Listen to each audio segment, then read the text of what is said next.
एक एक सेकंड का हिसाब होगा। ये न समझना कि कोई देख नहीं रहा, सुन नहीं रहे, हम इतना कष्ट सह रहे हैं, देखो सामने वाले भजन नहीं करते, मौज से रह रहे, ऐसा नहीं। ये उपदेश जब होते हैं तो प्रश्न भी होते हैं कि कब तक सहें, कब तक सहें, क्या चाहिए। निहाल हो जाओगे, निहाल हो जाओगे, कहते अब कृत्य कृत्य भयो, निहाल हो जाओगे। ये कला सीखनी पड़ेगी, ये कला स्वीकृति करनी पड़ेगी, नहीं आप आगे परमार्थ में नहीं बढ़ पाएंगे।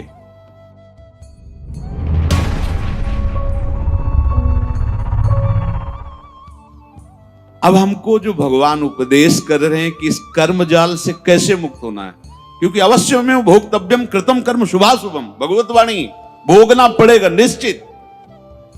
अब कोई ऐसा उपाय जो हम इन कर्मों के जाल से मुक्त हो सकें।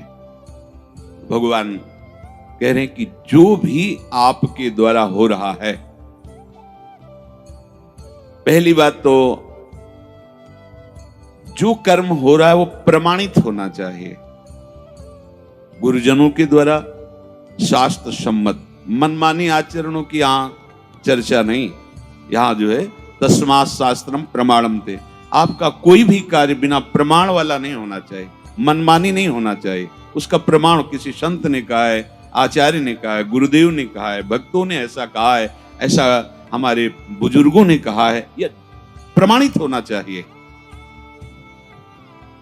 अब उस कर्म का अनुष्ठान करते समय हमारे हृदय में लाभ की विशेष आकांक्षा होती है, उस कर्म की सफलता की विशेष आकांक्षा होती है। अगर आप प्रभु की इस वाणी को नहीं मानेंगे तो बहुत धोखा हो जाएगा हमसे, बहुत गलती हो जाएगी। जैसे जिसको लगता हो कि ये सुख दुख समय कृत्वा लाभा लाभो जया जयो, ये तो केवल विरक्तों के लिए भगवान कह रहे, ऐसा नहीं। देखो सबको लाभ इसमें है। एक विद्यार्थी है, वो विद्या अध्ययन करता है पास होने के लिए, पूरा प्रयास करता है, किसी कारणों से, खेल में ज्यादा बुद्धि होने से, प्रमाद बुद्धि होने से, या प्रयासरत है उतना मानसिक प्रबलता ना होने से चूक हो गई, उत्तर नहीं दे पाया और परीक्षा में फेल हो गया। अब ये सूत्र उसको पता नहीं है, न घर वालों को पता है। अब वो उसे बोलते हैं कि इतना रुपया लगाया, इतनी फीस भरी और तू फेल हो गया, मानसिक उसके ऊपर दबाव डालते हैं। वो शास्त्र ज्ञान से रहित, विवेक रहित बालक विचार करता है, घर वाले भी असंतुष्ट हैं और पास भी नहीं हो पाया, अब क्या करे? बोले मर जाना अच्छा है। देखो कई ऐसी घटनाएं सुनने को मिलती कि अमुक विद्यार्थी फेल हुआ तो उसने आत्महत्या कर ली। ये क्यों हुआ? ये विवेक ना होने के कारण। ठीक है, इस बार फेल हुए हैं तो अगली बार हम प्रयास करें, जहां हमारी कमी रही। अगली बार भी फेल होते हैं तो केवल पढ़ करके, विद्या या अध्ययन करके ही जीवन रखना होता है क्या? अगर विद्या नहीं है तो वो जीवन नहीं है। अरे भाई ऐसा नहीं है, जीवन नष्ट करने का अधिकार तुम्हारा नहीं। किसी कार्य में असफलता होने पर अगर हम अपने जीवन को नष्ट कर देते थे तो बहुत बड़ा अपराध बन गया, बहुत बड़ी दुर्गति का कारण बन गया। हमें जो अवसर मिला था उन्नति का, हम अवनति में बदल दिया, बहुत बड़ी हमारी पराजय हो गई। इसलिए समता आना अति आवश्यक है। हमें तो लगता है कि सबको सत्संग सुनना चाहिए, भगवत प्राप्ति के लिए ही नहीं, समाज में जीने के लिए भी सत्संग की आवश्यकता है। आसुरी बुद्धि पशुता का नाश करने के लिए सत्संग समर्थ है। एक किसान है, हजारों रुपए लगा करके, मेहनत करके, बहुत बड़ी मेहनत होती किसान की, बहुत मेहनत होती, बहुत बड़ा तपस्वी होता, वो जान नहीं पाता है अज्ञान की धरा में होने के कारण। जिस ठंडी में आप वस्त्र त्याग नहीं करना चाहते, पूरी रात रात पानी लगाता है गेहूं की खेती में, बड़ी मेहनत करता है। जब फसल काटने का समय आता है तो वर्षा और ओले हो जाते हैं, पूरी फसल नष्ट हो गई। कर्जा लेकर उसने खाद पानी लगाया था, बेटी का ब्याह करना है, बच्चों को पढ़ाना है, अब फसल नष्ट हो गई, कर्जा कैसे देंगे? परिवार का पालन पोषण कैसे करेंगे? इससे अच्छा है आत्महत्या कर लो। कई ऐसी घटनाएं, हम जिस कार्य में चलते हैं असफलता मिलती है तो हमको एक ही उपाय दिखाई देता है कि हम अपने को नष्ट कर लें। भारी मूर्खता। ये जो प्रभु उपदेश कर रहे हैं सबके मंगल के लिए उपदेश कर रहे हैं। छोटी छोटी बातें व्यवहार की।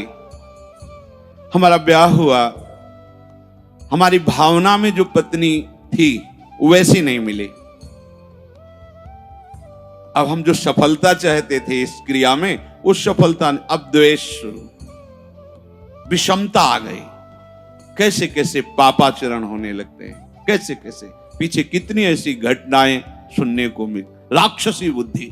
ये केवल बैरागियों के लिए, विरक्तों के लिए, संतों के लिए प्रवचन होता है, ऐसी बात नहीं।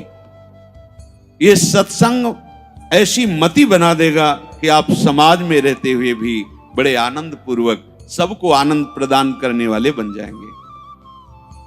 ये जो जय और पराजय का, लाभ और हानि का, सुख और दुख का हमारे ऊपर प्रभाव पड़ता है, जब तक हम नाम जप करके अपनी बुद्धि को पवित्र करके समता में नहीं लाएंगे तब तक बात बनने वाली नहीं। जगह जगह आप देखो, जगह जगह जहां कोई हारता है तहां वो निराशा अपने ऊपर ले आता है। हारना जीत का एक संकेत है। ऐसा मत समझो कि हारना पतन का संकेत है। नहीं, जो उत्साह संपन्न है, जो विवेकवान है, वो देखते हैं कि मैं कहां से हारा, कौन सा वो बिंदु है जहां मैंने चूक कर गया। विवेकवान तुरंत उसे संभालते हैं, आगे चलते। फिर हार होती तो फिर हमें आगे बढ़ना है, ना कि हमें शरीर नष्ट कर देना है, ना कि हमें इतना चिंतन बिगाड़ लेना कि डिप्रेशन में पहुंच जाए। हर परिस्थिति हमारे कर्म के अनुसार रची गई है। अब हमको संभालना होगा, उस कर्म के प्रवाह में बहकर हमें नष्ट नहीं होना है। इसीलिए भगवान यहाँ के ततो युद्धाय युज्यस्व। तुम अपने कर्तव्य कर्म करने के लिए कमर कस के खड़े हो, उत्साह संपन्न बनो, तुम्हें बिल्कुल पाप नहीं लगेगा। नैवम पाप मवाप्स्यसि। बस तुम एक काम कर लो, जय पराजय में समान भाव लाओ। जो आपने माना हुआ लाभ है, अगर हमारा पूर्ण नहीं हो रहा है तो हमें निराश नहीं होना। इस बार हमारा व्यापार सफल नहीं हुआ, इस बार अध्ययन हमारा ठीक नहीं हुआ, इस बार कृषि में हमें कमजोरी, अन्न की प्राप्ति नहीं हो पाई, हमारी खेती कमजोर हो गई। कुछ भी, कहीं भी, कैसे भी निराश नहीं होना। रात है तो दिन आएगा, आप धैर्य रखिए, प्रकाश होगा। अंधकार में उबिए नहीं और प्रकाश में फूलिए नहीं। अभिमान मत कीजिए, अंधकार आने वाला है। इसलिए सम, भगवान कह रहे समय कृत्वा, ये बहुत बड़ी विद्या है। अगर कोई कहे निकुंज में जाने के लिए इसकी क्या आवश्यकता है, तो कृपा प्रकरण में पढ़कर देखिए, तीसरे दोहे में, शत्रु मित्र समझानी सम, मान मान अपमान सम, दुख सुख लाभ नहानी। यह जो कृपा, वही प्रभु कह रहे, सुख दुखे समय कृत्वा लाभा लाभ हो जया जय। इसको धारण कीजिए। छोटी छोटी सी अनुकूलता में बाधा पड़ने पर हम दुखी हो जाते हैं, हम विक्षिप्त होने लगते हैं, हम बहुत बड़े लाभ का त्याग कर देते। छोटी सी मनोनुकूल वृत्ति के विरोध होने पर, जबकि वो महामंगल विधान है, आपको समझ में नहीं आ रहा, आप इतने असंतुष्ट हो जाते हैं, इतने हार जाते हैं, इतने निराश हो जाते हैं कि परम लाभ का मार्ग ही छोड़ दिया। और ये जरूरी है, जरूरी है। जैसे ये उपदेश जब होते हैं तो प्रश्न भी होते हैं कि कब तक सहें, कब तक सहें? जब तक भगवत प्राप्ति नहीं हो जाती, जब तक भगवत साक्षात्कार नहीं हो जाता, तब तक आप सहो। सहत सहत बाढ़े भगति। इसका परिणाम क्या होगा? हम तो बड़ा दुख सह रहे हैं, अपमान सह रहे हैं, विषमता सह रहे हैं, इसका परिणाम क्या होगा? भगवान कह रहे बिल्कुल निश्चिंत रहो, महाभय से तुम्हारी रक्षा निश्चित यही कर लेगा। समता, किसी के आशीर्वाद की जरूरत नहीं है। ऐसा ते विहिता सांख्ये बुद्धिर्योगे त्विमां शृणु बुद्ध्या युक्तो यया पार्थ कर्म बंधम प्रहास्यसि संतुष्टायेन केनवा। ये कला सीखनी पड़ेगी, ये कला स्वीकृति करनी पड़ेगी, नहीं आप आगे परमार्थ में नहीं बढ़ पाएंगे। हर तरह से अपने को प्रसन्न रखने की चेष्टा रखो, विवेक के द्वारा, किसी वस्तु व्यक्ति स्थान के द्वारा प्रसन्न करने की नहीं, आंतरिक विवेक के द्वारा, बाह्य कोई साधन नहीं। इसके लिए कैसी भी परिस्थिति हो, यदि आपने प्रभु को स्वीकार किया है तो आप प्रसन्न रह सकते हो, क्योंकि हमारे प्रभु विद्या के समुद्र हैं, ज्ञान के समुद्र हैं, प्रेम के समुद्र हैं, ईश्वरी के। क्या चाहिए? बिना पढ़े समस्त विद्या प्रकाशित हो जाती है। ब्रह्मा जी किस स्कूल में गए थे? चारों वेद स्वतः स्फुरित हो रहे। किसके संकल्प से? भगवान के संकल्प से। समस्त सृष्टि की जितनी भी कलाएं हैं तो ब्रह्मा जी से तो प्रकट हुई हैं। कहां सीखा ब्रह्मा जी ने? प्रभु के संकल्प से। वही तुम्हारे भी हृदय में संकल्प जागृत हो जाएगा। मूकम करोति वाचालम पंगुम लंघयते गिरिम यत् कृपा तमहम वंदे परमानंद माधवम। आज मेरे पास अमुक अव्यवस्था है, कल ऐसा हो सकता है कि तुम भारी से भारी सृष्टि की व्यवस्था करने वाले बन जाओ, क्योंकि तुम्हारा स्वामी अनंत ईश्वर संपन्न है। इस बात को लेकर के वो इस समता को धारण कर सकता है। अगर इतने बड़े प्रभु का सहारा नहीं है, फिर सहेगा किससे? ये सहने की सामर्थ्य सिर्फ हरि के चरणारविंद के आश्रय से आती, भरोसे से आती। ठीक है, आज हमारा मन ठीक नहीं है, लेकिन जिस दिन मन चोर देखेंगे ना, उस दिन निहाल हो जाएंगे। ठीक है, आज हमारी ऐसी परिस्थिति, जिस दिन वो देखेंगे ना, हम निहाल हो जाएंगे। देखो ना, कई कई दिन केवल तुलसी दल का भोग लगता है, लेकिन ना अन्य आश्रय है, ना अन्य भरोसा है श्री सुदामा जी को, है केवल कृष्ण प्यारे का। और वो भी कुछ लेने के लिए भरोसा नहीं, केवल विशुद्ध प्यार है। तो जैसी द्वारिकापुरी वैसी सुदामापुरी खड़ी कर दी। संतोष अगर किसी को हो सकता है तो प्रभु को लेकर के होगा। ध्यान रखना, अगर प्रभु का आशा भरोसा नहीं तो आप नहीं। क्या आप पास होते चले गए और भगवत भरोसा नहीं है? माना कोई बहुत बढ़िया नौकरी मिल गई और आपके आचरण भ्रष्ट हैं, तो क्या आप शांत हो जाएंगे? क्या आपका हृदय शीतल रहेगा? क्या आपका मन प्रसन्न रहेगा? नहीं।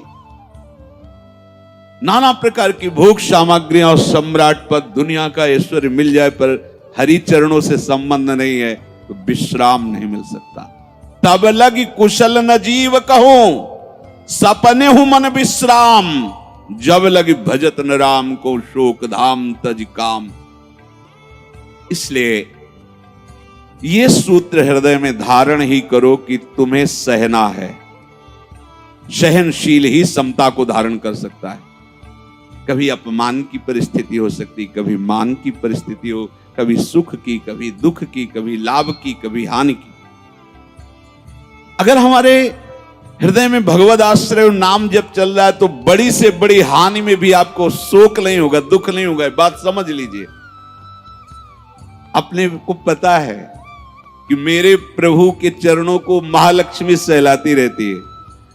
हमारे पास वस्त्र भी नहीं, भोजन भी नहीं, वास भी नहीं है, पर मुझे पता है मेरा मालिक कैसा है। अपार ऐश्वर्य का स्वामी है। जिस दिन नजर हुई निहाल हो जाएंगे, दूसरे की तरफ वो ताकता नहीं। उस परिस्थिति में भी, ये हम सकामी भक्ति की बात कर रहे हैं, उस परिस्थिति में भी वो मस्त रहता है। जिस दिन मालिक की नजर हो जाएगी निहाल हो जाएगी। अगर प्रभु का भरोसा नहीं है तो ये कोई भी बात धारण नहीं होगी, क्योंकि संसार के प्रवाह में तुम बहते चले जाओगे। टिकने के लिए तो कुछ होना चाहिए ना। तो ये गोरे चरणारविंद ऐसे हैं हमारे आराध्य देव के, कि इनका भरोसा लोगे तो निहाल हो जाओगे। निश्चित हर कदम आपका विश्वास प्रबल होता चला जाएगा। कैसे तुम्हें बताएं? लोगों को लगता है कि जितनी सांसारिक चेष्टाएं हैं, अगर ऐसा नहीं होगा तो ऐसा नहीं हो सकता। आप सच्ची समझो केवल उनकी मुस्कुराहट से अनंत ब्रह्मांडों को रचने वाली माया प्रकट हुई, किसी दूसरे का सहयोग नहीं है। सच्ची वालों, वो क्या नहीं कर सकते। गरुड़ जी महाराज बड़े बड़े हजार हजार फण वाले सर्पों को ऐसे चीर के खा जाते हैं, और उनकी नजर हो जाए तो सांप का बच्चा गरुड़ को लील जाएगा। सांप का बच्चा गरुड़ को लील जाएगा, उनकी नजर हो जाए। अपार सामर्थ्यशाली मेरे हरि, अगर इनका भरोसा ले तो फिर आप ये धारण नहीं कर पाओगे। कौन सा ज्ञान ऐसा है जो हरि चरणों का आश्रय लेने वाले के हृदय में स्फुरित ना हो जाता हो। ये तो एक निमित्त मात्र होता है, जो स्वयं स्फुरित होता है वो हरि पढ़ाते हैं अंदर से बैठ करके, तभी वो माया के बंधनों से मुक्त हो। ये विश्वास मानो, चाहे आप गृहस्थ हो, चाहे विरक्त हो, विद्यार्थी हो, व्यापारी हो, किसान, कोई भी हो, बिना हरि का आश्रय लिए आप विश्राम को प्राप्त नहीं हो सकते। आप सुख चैन के लिए जीवन व्यतीत कर देते, लेकिन कहीं सुख चैन नहीं मिलता। आप हरि आश्रित हो जाओ, क्या चाहिए निहाल हो जाओगे, निहाल हो जाओगे। जैसे कहते अब कृत्य कृत्य भयो, निहाल हो जाओगे। आज तक कोई ऐसा उदाहरण नहीं हुआ कि प्रभु का आश्रय लिया हो और वो ये विचार करके कहे कि धोखा हो गया, हमारा जीवन व्यर्थ चला गया। आज तक नहीं। प्रभु कह रहे हैं कि पीछे जो वर्णन हुआ देह और देही का भाव, जो आत्मस्वरूप और देह का, इसे सांख्य योग के अंतर्गत ज्ञान कहा जाता है।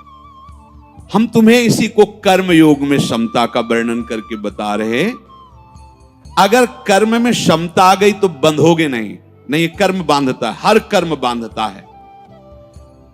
प्रभु कह रहे नेहाभिक्रम नाशोस्ति प्रत्यवायो न विद्यते स्वल्पमप्यश्च धर्मस्य त्रायते महतो भयात्।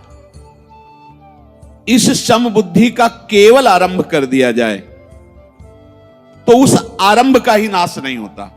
अभी वो मध्य में नहीं पहुंचा, सफलता नहीं हुई, सिद्ध नहीं हुआ, आरंभ ही कर दो, यही तुम्हें बचा लेगा जन्म मरण से, फंसने नहीं देगा। हे हरि, हम आपकी शरण में हैं और नाम जप कर रहे, और जो मान अपमान, दुख सुख, लाभ हानि, ये द्वंद्व है, सफलता असफलता, देखो जब हरि के चरणों का आश्रय होगा तो इन क्रियाओं की सफलता असफलता पर आपकी बुद्धि ज्यादा टिकेगी नहीं। आपको ऐसा लगेगा कि ये तो मैं केवल आज्ञा पालन कर रहा हूं, जो मेरा लाभ है तो उनकी कृपा है, वो तो उनकी कृपा से होना है। मोक्ष मूलम गुरु कृपा, हरि कृपा, उसको प्रधान बल रहता। मैं व्यापार तो कर रहा हूं पर इसका परिणाम हरि, वही हमारी तृप्ति कर सकते हैं। कुछ चंद रुपए, कुछ चंद भोग सामग्री तृप्ति नहीं कर सकते। ये हृदय में बैठालना होगा। महाराज ययाति अपने पुत्र की 1000 वर्ष की आयु जवान देकर के फिर अपने देवयानी जी, शुक्राचार्य जी की जो पुत्री, तब उन्होंने लिखा कि जो अजितेंद्री है, विषयी है, उसको विश्व के सब जौ धान्य स्वर्ण संपत्ति स्त्री आदि सब एक पुरुष को प्राप्त हो जाए तो भी वो तृप्त होने वाला नहीं। इसलिए मान लो, तुम्हें संसार की सफलता शांति नहीं दे सकती, पदवी शांति नहीं दे सकती, भोग सामग्री ईश्वर ये शांति नहीं दे। हरि शरणम, भगवान का आश्रय और हर परिस्थिति को सहने की बात, तभी समता आएगी। समता का मतलब होता है बराबर, सम्मान नहीं होता बराबर, दुख आया सुख आया, जैसी हरि की इच्छा। क्योंकि हम दुख सुख से संबंध नहीं किए, हम हरि से संबंध किए हैं। हरि के द्वारा दिया हुआ दुख महामंगलमय होता है, हरि के द्वारा दिया हुआ सुख वो कृपा प्रसादमय है, वो तुम्हारे अंदर विकार नहीं पैदा कर पाएगा। बिना हरि आश्रय के जीवन बिल्कुल व्यर्थ है। किसी भी संत महापुरुष के हृदय में जब हरि चरण का प्रताप उदय होता है, तब वो बार बार सबसे चीख चीख के कहता है, मान लो मेरी बात मान लो। जरि जाओ सो जान की नाथ बिना, जो जिए जग में तुम्हारो बिन होए, बेकार उसका जीवन है हे प्रभु जो आपका नहीं हो पाया। एक कितने आनंद की बात, कैसे तुम्हें बताए। इतने बड़े हमारे स्वामी श्री हरि हैं और तुम छोटी छोटी बात में दुखी हो जाते हो, इतना दुखी हो जाते हो कि जिससे हरि की प्राप्ति होनी उस शरीर को नष्ट करने की सोच लेते हो। कैसा जीवन, कैसा जीवन, कैसा जीवन, जलन में, क्लेश में, अशांति, फिर भी नहीं निकलना चाहते। आप देखो ना, अपने हृदय को देखो, हर समय वही शरीर का चिंतन, वही भोगों का चिंतन, वही राग द्वेष का चिंतन। ये सुख है? अरे जल रहे हो विषमता में, आओ इधर निकलो, बाहर निकलो, हरि चरणों के प्रताप से उस क्षमता में स्थित हो जाओ जो तुम्हें जीते जी जीवन मुक्त बना दे। जीवन मुक्त महापुरुष का क्या लक्षण है? बोले निर्माण मोहा जित संग दोषा अध्यात्म नित्या, कहीं किंचन मात्र भी मान और अपमान का असर नहीं, कहीं किंचन मात्र भी उसके हृदय में लाभ हानि का असर नहीं। देखो ना, अध्यात्म नित्या विनिवृत्त कामा द्वंद्व विमुक्ता सुख दुख संगई, यही तो है जीवन मुक्त महापुरुष का लक्षण। न सुख का प्रभाव, न दुख का प्रभाव, न मान का, न अपमान का, न लाभ का, न हानि का। तो भगवदाश्रित इस बात का अभ्यास करे। हमारे हृदय में नाम जब चलेगा तो ऐसी क्षमता आएगी। भगवान कह रहे कि इसका आरंभ ही ऐसा है, नाश नहीं होता। जिसे आप दुख सह रहे हो ना, कभी काम, कभी क्रोध, कभी लोभ, कभी बाहरी, कहीं राधा राधा, एक एक सेकंड का हिसाब होगा। ये न समझना कि कोई देख नहीं रहा, सुन नहीं रहे, हम इतना कष्ट सह रहे हैं, देखो सामने वाले भजन नहीं करते, मौज से रह रहे, ऐसा नहीं। उनकी मौज पानी की बुलबुले जैसी है, कब फूट जाए फिर कुछ धरा ही नहीं है, कुछ बचा ही नहीं, पानी का बुलबुला था, फूट गया। और तुम्हें जो प्राप्त होने जा रहा है वो अमोघ है। बोले अभी तुम सिद्ध हुए नहीं, अभी तो निर्विकार। बोले आरंभ का ही नाश नहीं होता इसमें, आरंभ का ही। अभी भजन परिपक्व नहीं हुआ, अभी प्रारंभ ही हुआ और शरीर छूट गया, तो उसको ऐसे वातावरण में जन्म मिलेगा जहां विविध भोग सामग्रियों की बाहुल्यता होगी और ज्ञान विज्ञान संपन्न महापुरुषों का संग होगा। न भोगों की आकांक्षा रह जाएगी, न सुख दुख की चाह रह जाएगी, क्योंकि भोग सामग्री मारी घूम रही और सुख दुख से निवृत्त करने के लिए ज्ञान उसको प्राप्त होगा। वो एकदम कहीं कोई उसको रोक नहीं सकता, आरंभ का ही नाश नहीं होता। श्रीमान कुलवानों के घर में उसका जन्म होगा, उसको ऐसा संयोग सत्संग मिलेगा, भाग पड़ेगा जहां की स्मृति लेके शरीर छूटा था वहीं के आगे। इसका कभी नाश नहीं होता।